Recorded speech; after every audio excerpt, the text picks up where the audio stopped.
peanut butter and jelly, chips and salsa, James Franco and creepy allegations. Some things just go together, and two of those things are sword and sorcery. And one of the most distinguished series in the genre is Deathstalker. And today we're going to check out all four films to figure out if the continuity and timeline makes any sense, or if old Death here is going to get a restraining order to stop all this stalking. Our epic quest began back in 1983 with Deathstalker, and check out this poster. Now this looks awesome. I imagine what we see on screen will be an accurate depiction of this right here. We meet our hero, whose name is actually Deathstalker, who rescues a young lady from being raped, and then just kind of tears her top off himself. Up against a sorcerer named Munkar, a witch sends him on a quest for magic items, fighting against some fun practical creatures and getting a magic sword, which, wait, it turns him into a boy, but only temporarily? I mean, it somehow changed his clothes too? I don't know. He teams up with a thief and Ogris, who is the guy who played Jason in Friday the 13th Part 3, actually, which is crazy because he looked like a hulking behemoth in that movie, but not so much here. Ogris saves a woman from being raped because every woman in this movie is just seconds away from being raped, and they also team up with Kyra, played by Lana Clarkson, whose greatest notoriety came much later when she was shot and killed by record producer Phil Spector. So Munkar is having this big tournament for the fate of Barbie Benton, who is also almost raped by a pigman and another guy until saved by Deathstalker. And well, here's a first. Munkar transforms one of his henchmen into the princess and sends him to seduce Deathstalker. And he attacks. And oddly, Deathstalker decides to, I guess, rape him? He only stops because he realizes that it's not actually a woman, because I guess he's that picky about his assaults, and Kyra is killed. The tournament begins, and Ogris is revealed to be a traitor, and DS is forced to kill him, and then take on the Pigman, who he also kills. He has a final face-off in which, oh, well, that's a little phallic. And he ultimately defeats him and destroys the objects of power. Now, since this is a fantasy realm, years don't mean anything here. And we're pretending that it exists on an alternate plane of reality that lines up with ours and placing it in our real-time 1983, just for the sake of having a year to line up. 4 years later, a sequel arrived with I'll Have My Revenge and Deathstalker 2. Oh, that's cute. And here's that gorgeous poster art, and the director this time around is Jim Wynorski, so expect cheese. We have a new Deathstalker. Ordinarily, I don't mind seeing a woman get a good beating if she deserves it. Still classy. And Nightmare Sister Monique Gabrielle is here, and the Pigman is back, but it's just recycled footage. And they also recycled the witch's house, although she died at the end of the last one, so Rita may just have moved into it. Our villain is Jarek, another sorcerer, and this one doesn't take itself in the slightest bit seriously and really wants to be a sort of adventure comedy, but sadly the leads don't have an ounce of comic timing. The crystal ball never lets me down. The West Road. You sure about that? West Road. Who are they? You tell me, you're the seer. Well, they're trying to kill us. Somebody give the lady a cigar. But they do have zombies. Their shenanigans involving Matilda the Hun, and the feel of this one and the character are so different that I actually think it's a different character, and that it's possible that Deathstalker is just a title taken on instead of an actual name. Or, who knows, in this realm, Deathstalker could be like being named Jerry. Don't start, Jerry. Stalker gets captured. You don't expect me to talk. No. I expect you to die. That reminds me that my Bond timeline got postponed. Again. Rena has an evil double, and then there's this sound effect that they just use. Hey! and use, Every time you have a vision, something bad happens. and use, and use. It's in the music, it's by itself, it's really, really annoying. So there's a big final fight between Jarek's forces and DS and a group of Amazons, and Rena kills her clone, and Stalker dispatches the sorcerer with a good old-fashioned sword to the throat. It ends with Rena retaking the throne and getting together with our hero.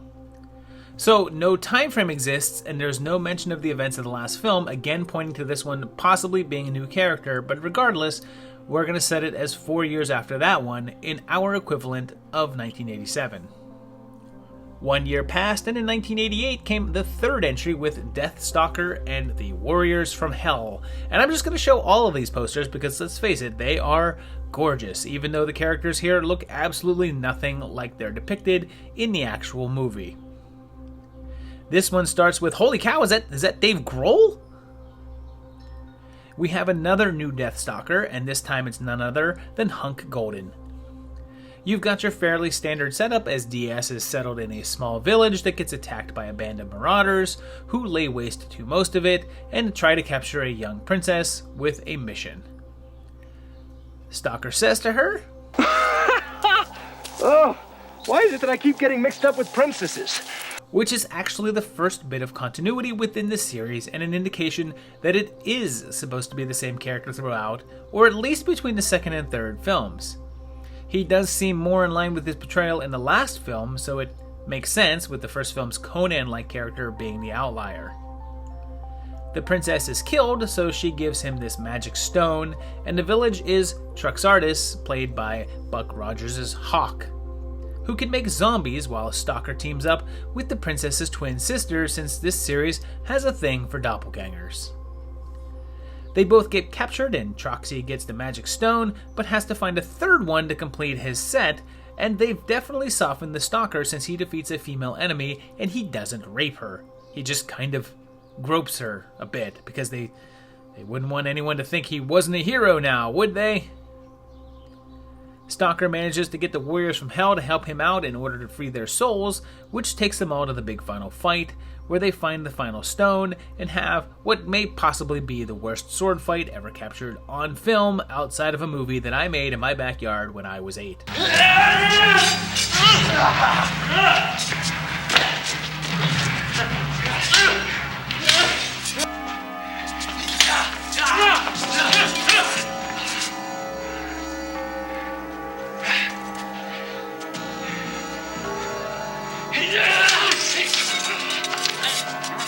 Plus, for some reason, when Trux gets stabbed, not only does he nonsensically explode, but he suddenly has a cape on.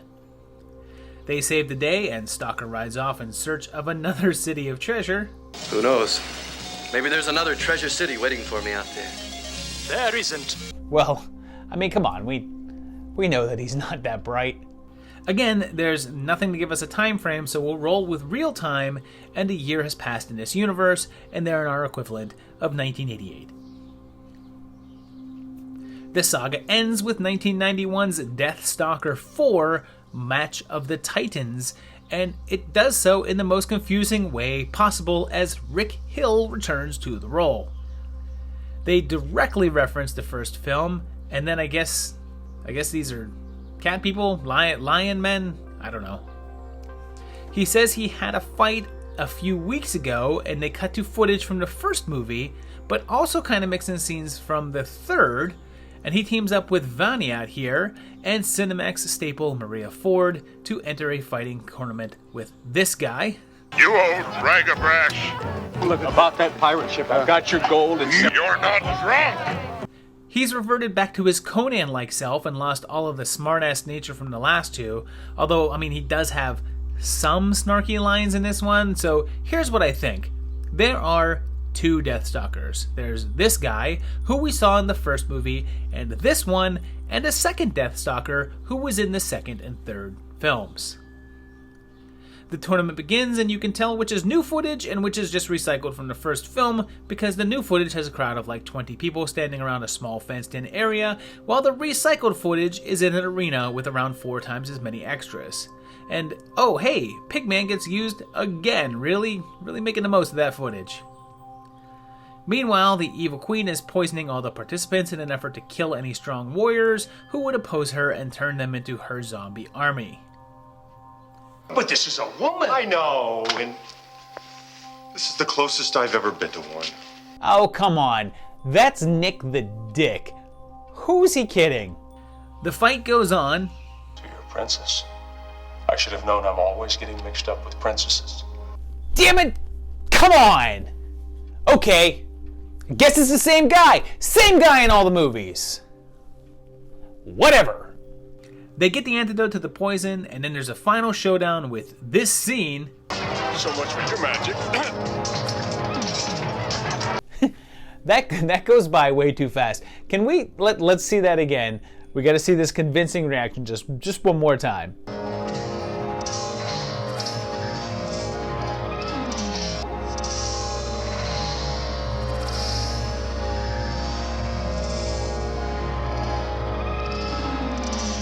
Stalker kills a dummy, reclaims his lost magic sword that I guess he forgot about in the last 2 movies, and stops Kana and rides off.